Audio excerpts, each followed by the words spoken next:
En Afrique, la situation est confuse. Au Bénin, ex-État du Dahomey, c'est ce matin très tôt qu'un DC-8 a débarqué des mercenaires sur l'aéroport de Cotonou. Dès le début de l'attaque, le président du Bénin a lancé des appels à la radio. Il a demandé aux militants révolutionnaires de prendre les armes pour soutenir l'armée qui affrontait déjà les mercenaires. De nombreuses fusillades ont été entendues dans la matinée dans le centre de Cotonou.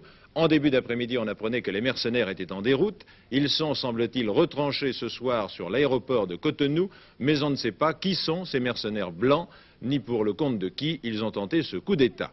Il est vrai que dans l'ex-Dahomey, le Bénin, les coups d'État font presque partie de la vie quotidienne. Régis Faucon.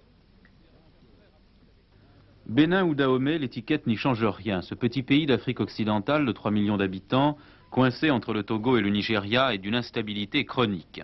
Depuis son indépendance en 1960, il a connu une douzaine de changements de régime. Le scénario est presque toujours le même.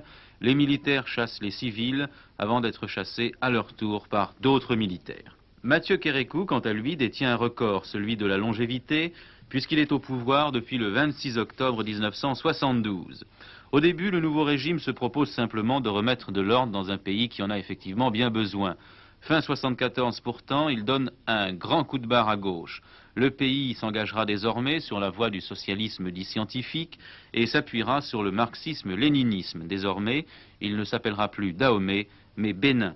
On s'inspire des méthodes chinoises, c'est la mobilisation permanente, ce ne sont que réunions, défilés, rassemblements, où l'on dénonce, je cite, les vils agents de l'impérialisme international, ou encore les commerçants véreux, sensus des masses laborieuses, et ainsi de suite. L'opposition, réfugiée en Europe, affirme que cette grande mobilisation s'accompagne d'abus et de brutalité. Les amis du tiers-monde eux-mêmes doutent de la sincérité et du sérieux de cette pseudo-révolution.